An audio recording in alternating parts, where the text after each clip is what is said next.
Hi guys, Asmo here and welcome to the Storm Brand Trickster guide / tips and tricks video. I have gotten my Trickster to level 90 in the softcore Betrayal League, and this is going to be a bit of a guide, and we're gonna go over what the build is good at and what is it bad at, the budget, the skills and the gem setup, the gear. I'm gonna go over the gear slot by slot, and then we're gonna go through the passives, and in the end I'm gonna share tips and tricks and different gameplay advice that I've learned from playing the build. So first, the positives and the negatives of the build. So the positives are that this is a very fast clear speed build. It basically depends on your cooldown of your brand recall and your movement speed / attack speed, how fast you can clear. It deals with maps very well. It is fine for like smashing the delve content. I didn't go too deep in it, but as far as I went down, I had no problem at all, and I just melted everything on the way there. So the build is definitely good at the clear speed aspect, but what is it bad at is like the bosses, right? It's not good at bossing in the end game. Like the early bosses it's actually very good at, right? Because I'll tell you later why, but like the bosses of the maps, or like the bosses of the shorter encounters, or like the syndicate, those are very easy, right? No problem with those. But the bosses where you are like just alone with one dude, single target, that's what the build is not too good at, right? There are some things you can do to adjust it, to adapt, to make it a little bit better for bosses, and I'll say that later when we talk about the gem setups and some tips and tricks. But in general, it's not a bossing dude, it's not a lab run or anything like that. It's what you pick when you want to clear maps fast, or like delve and just run through packs of mobs, right? If you want clear speed, that's definitely very good build for that. So when it comes to the budget, it's definitely a build you can start the league with. Trickster is very friendly for like for low budget builds, I think, because it forgives you, because you have so much mana, so you don't have to worry about that aspect, and you can focus on the other things. You get some bonus attack speed and move and cast speed, so you also don't have to worry about that too much. So you just get your base stats, and as much as you scale them up, the Trickster also scales with that. Not too hard, but like decently, right? So it's a very good starting character. You don't need any budget. You can start this build from scratch. You don't need anything, and then as you earn more currency, of course, my character here has some currency put on it. It's like 2 or 3x worth of gear, I guess, but I started with nothing on it, right? So definitely you can do it, and you will notice that the character is powerful and just rips through the content, even just if you play solo self-found as well, right? So definitely it's a budget friendly build, and it will definitely work. When it comes to the skills and the gem setup, so the main skill of course is the Storm Brand. I'm gonna save some money to get 20 quality Storm Brand, because 20 quality versus level 21 0 quality, it's not that big of a difference, but it's a huge difference when you get 21 and 20 quality. So that's what I'm gonna be replacing it for, but for now it's level 20 quality. Faster casting, mostly for clearing maps and stuff like that, so that the brands just move on to the next monster quicker. Faster casting is good for that. It increases the DPS significantly. Then we've got controlled destruction, which, despite the fact that we are relying on crit and we have like 50-something% crit with power charges up, I think, but this, despite the controlled destruction, it's still the more modifier on it is so powerful that I think it's still the best. Maybe if you have a little bit, if I get like more crit on gear, maybe crit multi-gem instead of that would be better, like if I crit all the time, but I would have to test that in, I guess, Path of Building or in practice. Then we have concentrated effect, because the AoE is sufficient. Your brands will still jump like from pack to pack if they're close to each other, but the more damage is like, it's a huge modifier, right? And it's not that big of a difference in the area. Lightning penetration, because it just increases your damage in a big way. It just scales and multiplies your damage as well, because the resistances are kind of like a negative multiplier, right? And then added lightning damage, that's what Path of Building showed would be the highest damage, and it also scales with the rest thing, because we have like more lightning damage, and lightning damage does this, does that, whatever. So it works with the gear and with the stuff that we have, right? For example, like the belt says 30% increased lightning damage, so added lightning damage naturally will scale with that as well, so it helps. So that's the main 6-link setup, right? If like, you can just use tabula rasa until you have a decent chest, and you'll be fine. I've been using tabula for like most levels.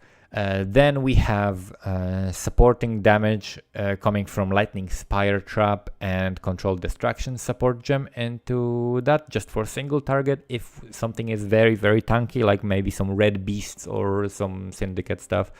Or some bosses. And then we have Flame Dash with faster casting.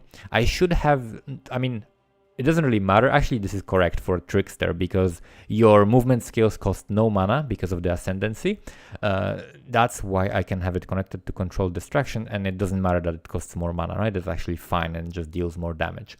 Then we have Herald of Thunder, Curse on Hit, Enfeeble, which means when Herald of Thunder is going off and just zapping everything around you, it also is going to apply Enfeeble to monsters, which means running through packs and taking less damage in general, even if you didn't hit them yet with your Storm Brand and stuff like that, right? So it's just a little bit of security. You could run a different curse in that. You could try to get something to generate charges, or you could run like Warlord's Mark for endurance charges and leech and so on.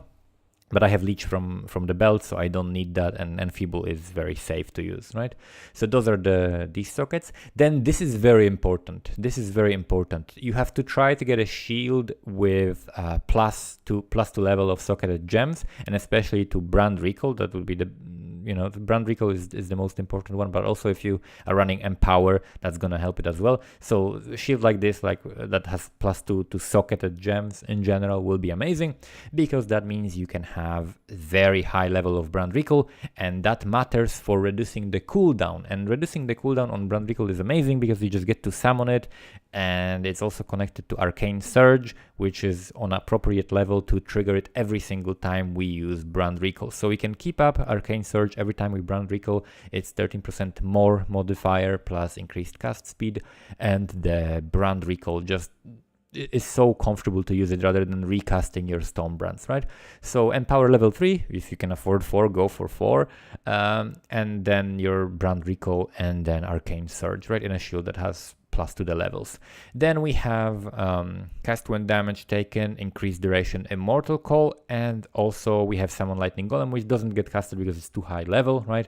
We just have Lightning Golem here because that's blue slot that we can use. Lightning Golem for the attack and cast speed, which helps you zoom around the map faster, and cast speed is very good for Stormbrand. Cast speed scales it very well. So that's the cast when damage taken setup. And then we also have Fortify Shield Charge with faster attacks. So we are just shield charging, and here I have a portal because I have a slot that I can use. So I'm just using portal here to not run the scrolls. So those are the gems, right? You can try to experiment with something different. Like, I like having 2 mobility skills because Flame Dash allows me to traverse different obstacles, and Shield Charge is just the fastest one that I can use. So that's what I'm using, right? I like this setup, and I like the curse setup, and the rest is like just standard. So other than that, we have to go through the gear now. So the gear you are looking for, of course, you're looking to cap your resistances. You're looking to get as much chaos resist as you can, like at least try to not be in the negatives, right? And then we are still relying on life. I have 4,000 life, which is actually very low. I would love this to be like 5,000 and then I'd be happy, but I'm running a little bit low on life. The gear is not that good. Like, it could definitely be better, and with some maybe different things on the passive tree, I could reach 5,000, but it's fine. You're not dying, and still all right. So for the chest, I have the Lore Weave, which I think is the best. Because Impulsa is more damage, but it's also I think more expensive, and it's unnecessary damage. It's like overkill damage that you don't really need. So I definitely like this because this is life. This is more elemental, not more, but increased elemental damage. This is some more crit and the attributes which we need, right? This adds so many useful things. The mana, everything you use except for the physical damage to attacks, but it has just so many useful stats that is definitely the armor of choice, and it's very noticeable. The maximum resists are very noticeable. I would like to upgrade it to 80% at some point, but 79 is still good, and it was way cheaper to get it for 79%, and I 6-linked it myself with like 300 something fusing, so it's fine. Then we have the Choir of the Storm, which is another unique that allows us to get more crit. We definitely need the crit. It increases the maximum mana by a lot, which is great because it already scales from our Trickster Ascendancy, so we get a pretty good amount of mana, and it just increases our lightning damage by 50%, and then shoots lightning bolts whenever we deal a critical strike. So this is very, very good in terms of damage. Then we have Call of the Brotherhood, which is just some resistances, increased lightning damage, more mana regen, which is important as well. And lightning damage, 40% of it is converted to cold damage. And we have also 100% of chance to shock against frozen enemies, so we freeze them and shock them, and we shatter them, which means most of the time there are no corpses. Depending on the level of the content you're running and how high on health the mobs are, you're going to be shattering blue packs and everything. So you shatter a lot, and it's very safe, and mobs are frozen and they're not hitting you, and you can just jump into packs and brand recall and just obliterate them, right? It's a very good quality of life gem. And also, if something is very resistant to lightning, you're kind of going half and half and splitting to cold damage. But if something is resistant to cold, maybe you would replace that, right? Then we have the Riani's Invitation, which is a heavy belt. I managed to actually snipe a very good one for like 15 chaos, I think. This is normally a very cheap unique, but this one is good because it's like max on almost all the rolls except of armor, right? Max strength, which I really need. I need 159 strength, and I have it almost, you know, close to that, because this shield has a very high strength requirement, and it's pretty much the only thing that cog blocks me. Otherwise I wouldn't have to have strength on gear, but I do. So this is great, provides me with the strength, increased lightning damage, max roll, leech. That is super helpful because you don't need to use Atsiri's Promise even if you don't want to. This is also max roll on the elemental damage. And we have the max resistances on it to fire and to cold, which is great, and also additional chance to shock when we are using flask, and we're supposed to use flasks all the time. And then the last unique that we are using, that is, I don't know if it's mandatory, like you need something like that. You need some additional level to the brand recall. It's extremely powerful to be using brand recall all the time rather than just recasting your Storm brand. So I definitely recommend getting this shield. It's not very expensive, and you don't need to really look for the stats on it to be special. Like I went for the max life on it, the additional one. I can actually reroll the implicit to 30 life. I didn't notice that, so I will reroll the implicit to 30 life with an orb, and that will be also fine. Then we have this ring, which has just some increased lightning damage, and then lots of lightning resistances, and some fire resist crafted on it. We have also life and mana on it. Life and mana are always good in this build. Then we have boots, also fire, cold, chaos res, 30 movement speed. I really like getting boots with 30 movement speed, and then I crafted life on it as well. Just a solid pair of boots, just all around defensive things and movement speed. And then gloves, we also get strength because we need strength on our gear. Life, fire, chaos res, and then some whatever enchant you like on this, whatever craft you like on it. Then we have, speaking of enchants, we have helmet with Storm Brand deals 25 increased damage. I definitely recommend going on trying to look at PoE trade for a helmet that has Storm Brand enchant on it. Don't try to go and do your lab by yourself. Doing lab is very inefficient with this character. It's not that fast, it's not that safe. So definitely try to look for someone selling a decent helmet that has just life and resists, and then enchant for a Storm Brand, and then you'll be set, right? This is definitely very helpful. It increases the damage, and it was actually very cheap. Like, it's not that much. I don't know how much you'll pay for it. 10 chaos, 20 chaos, I don't know. And then for the weapon, you can use a dagger or you can use a scepter. I have a scepter because I managed to snipe a really nice one that had attack speed on it as well. So it has added cold damage to spells, increased elemental damage, of course, and then increased attack speed and cast speed. We benefit from both, so that's amazing.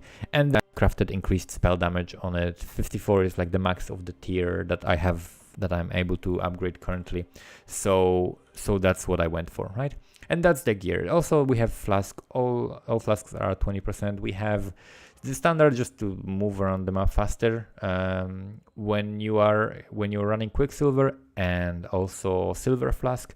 I would recommend going for the increased duration and increased movement speed, and I managed to get almost maximum rolls. I have max increased duration on both and almost max movement speed on both. And then we have the Wise Oak, because our resistances are balanced. As you can see here on the left side, we have lightning resistance as the highest uncapped one and cold as the lowest, which means we are getting additional reduced damage taken from the cold resistance, which is good because then we are getting frozen less. And then we also have increased penetration, 14%, could be 15 as well, that would be perfect, but 14 is also good. Increased penetration for the lightning, which is great. And at Serious Promise, this is also just additional damage and leech and instant staunching flask, right? So that's the gear. And now let's move on to the passives. For ascendancies, I guess this is not really needed. This would be like if you are a CI, I guess, and have evasion chest, this would be great, but we don't have much energy shield, so we don't care about that. We're not relying on energy shield, and also we don't have evasion on our chest because our chest is lower with it doesn't have any evasions, armor, energy shield, right? So this is fairly useless, but we go for the Ghost Dance, which is just increased attack and cast speed if you started recharging energy shield. And because we are evasion and dodge based, then this happens fairly frequently, and then you just get some increased movement speed and more chance to dodge and evasion rating. So this is just some defensive stats and speed, and this is more maximum mana. Movement skills cost no mana is huge, and I'll explain that later in the tips and tricks. But that's a very, very powerful thing. Increased cast speed, attack speed, and recovering mana, reduced damage taken. This is all amazing. These are all such juicy nodes. Swift Killer, this is why we have additional passive points in charges, right? So because we are generating power charges and frenzy charges on kill, and we have increased damage per frenzy and power charge, we have additional frenzy charge here, and we have 3 power charges that are increased, and we're also grabbing the nodes that increase additionally spell damage per power charge and evasion per frenzy charge, right? And it's very easy to grab that because we are right by the phase acrobatics and acrobatics, so we just need 1 point. Then we grab some crit here and the frenzy charge, and since we're grabbing this life and this power charge, we are close to this frenzy charge as well. And then naturally you always end up like somewhere here. These are very good juicy nodes, so it's easy to get this power charge and this power charge. This is a very peculiar route to go here, but I tried a couple different versions, and this was using the least points because I was respecing at level 85, I think, or 80, something like that. So I wanted to make sure that I can grab all the important nodes and then fill it later. Right now I'm in the process of like grabbing more crit and crit multi, and that's basically what I'm doing for the last couple levels, for the last few levels that I'm gonna be doing, right? I can also add some more crit here. I can go for this lightning damage. I can also go for like the flask. I can go for jewel sockets and things like that, right? And I can go also additional life and mana regen if I need to. Other than that, it's fairly standard. It's nothing special. I think you can build a better tree if you can somehow math it out. But this is just picking up all the efficient things, right? Life with like the biggest life nodes that are around here, the best brand nodes that I can find on the way, just trying to have as little travel nodes as I can, just picking the best brand nodes and the best life nodes and the best crit nodes that I can, just to get more chance to crit, because it really benefits us. And then if I have more crit on gear, then I can instead get like more multi instead of the chance, right? And so on. So that's the passive tree. And then next, what we're going to move on is the tips and tricks, right? So there are certain things with this build that are very specific to Storm Brand. So, but there are also general things, right? When it comes to general things, then definitely make sure to keep all of your flasks, I mean, not all, but the damage flasks and the movement speed, attack speed, cast speed up as much as you can. So pay attention to your flasks, pay attention to their duration, and make sure to quality them all up, so that your duration is increased, and keep all your flasks up. Then if you are doing bosses, this is what I mentioned before that I'm gonna tell you about bosses. You can switch one of your support gems for power charge on crit support to generate power charges on the boss without having to kill minions, right? Because, okay, you're not gonna be having frenzy charges, but at least you're gonna have max like 7, right? We have like 7 power charges and 6 frenzy charges, right? Power charges are very important. So if you are getting them on a boss, right, you're also gonna be dealing more critical hits, and you're also gonna be dealing 4% more damage per power charge. And because we have more power charges, that's the gem you should go for bossing, right? And the funny thing about this gem is you don't need to have it high level, just have it high quality. Quality is the only thing that matters. If you have it low level, it doesn't matter. You'll still crit enough to sustain your power charges, even if it's level 1, right? So just make sure that it's 20 quality if you are using it. Then make sure to keep your surge up, arcane surge, which means use your brand recall, right? You should be trying to use your brand recall as your primary spell. You should only be recasting Storm Brand, like when you enter the map, you cast Storm Brand on the first pack, and then you start using brand recall until you have, you know, a situation where you have no mobs, or you are doing syndicate or something, and then you're picking the loot, and then of course you have to recast the Storm brands. But try to be using brand recall as much as you can, and so that you're adding to the duration of the brand so that they are not disappearing, right?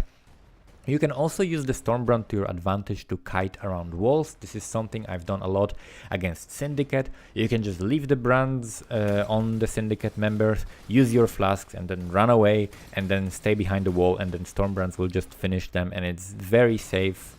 You don't have to worry about dodging their skills and so on.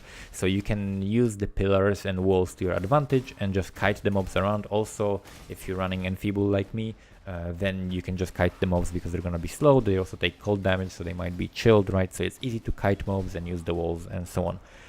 One thing you have to be careful for is reflect. This build does not fuck with reflect. Do not do elemental reflect maps. Do not enter them. It's not gonna work, right? You're not able to do elemental reflect maps.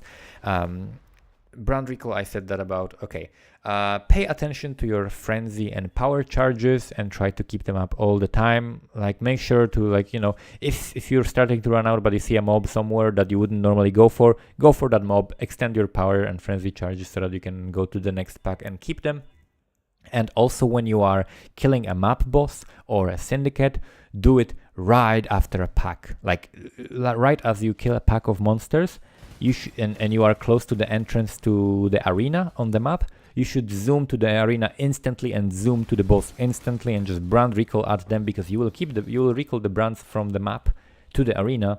They don't disappear, and you keep your Storm brands, and you keep your power charges and frenzy charges, and while they are up you do more damage that you will just melt the boss, and it will disappear so much faster than if you just waited and just did it, you know, as if it was a single target thing, right?